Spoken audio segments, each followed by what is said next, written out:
नमस्ते sir. Dindori Lok Sabha मतदारसंघाची दुसरी फेरी ही अखेर संपलेली आहे. दिंडोरी लोकसभा मतदारसंघामधून दुसऱ्या फेरी अखेर देखील भास्कर बगरे याचे राष्ट्रवादी शरदचंद्र पवार गटाचे जे उमेदवार आहेत ते आघाडीवर आपल्याला दिसत आहेत.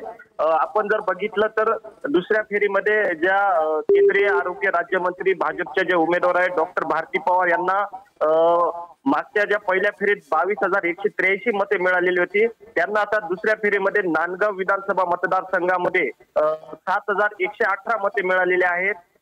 तसेच जे भास्कर बगरे आहेत यांना मागच्या पहिल्या फेरीत 23,443 मते मिळालेली होती आणि त्यांना आता नांदगाव मधून 1401 मते मिळाले आहेत. म्हणजे थोडक्यात आपण जर हा आकडा बघितला तर नांदगाव मधून भारती पवार यांना या ठिकाणी नांदगाव विधानसभा मतदारसंघामधून या ठिकाणी आघाडी मिळत आहे.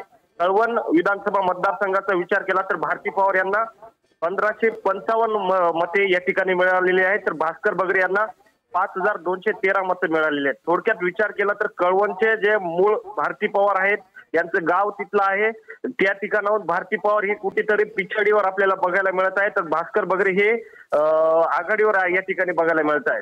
चांदवड विधानसभा मतदारसंघामधून 3,908 मते हे भारती पवार यांना मिळालेले दिसत आहेत, तर भास्कर बगरे यांना 3,281 मते मिळालेले आहेत. येवला विधानसभा मतदारसंघामधून 3,263 मते हे भारती पवार यांना मिळालेले आहेत, तर 5,247 मते भास्कर बगरे यांना मिळालेले आहेत. म्हणजे येवल्यामधून दुसऱ्या फेरीमध्ये भास्कर बगरे हे आघाडीवर दिसत आहेत.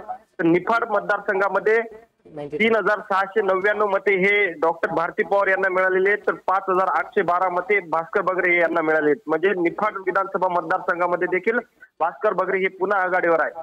तर दिंडोरीमध्ये 817 अवघे 817 मते हे आपल्या भाजपच्या ज्या उमेदवार आहेत डॉक्टर भारती पवार यांना मिळालेले आहेत, तर 4,320 मते ही भास्कर बगरे यांना मिळालेले आहेत. म्हणजे जर विचार केला तर प्रचंड मताधिक्य जे दिंडोरीचे मूळचे भास्कर बगरे आहेत यांना आपल्या दिंडोरी विधानसभा मतदारसंघामधून मिळत आहेत.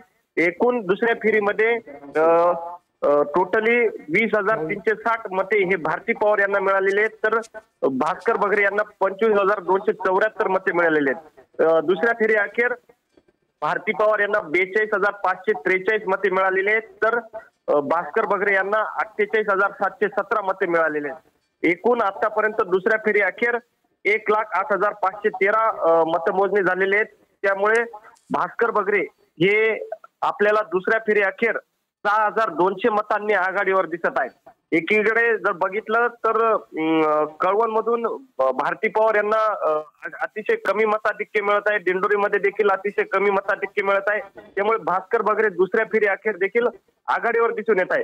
भारती पवार यांना 6,000 मतांची आघाडी तोडणं हे आता कुठल्या तिसऱ्या फेरीमध्ये ते शक्य होतं का, ते देखील आपल्याला बघावं लागणार आहे. तुर्तास तरी भास्कर बगरे जे शरदचंद्र पवार गटाचे जे उमेदवार आहेत ते आघाडीवर दिसत आहेत. विशाल सर.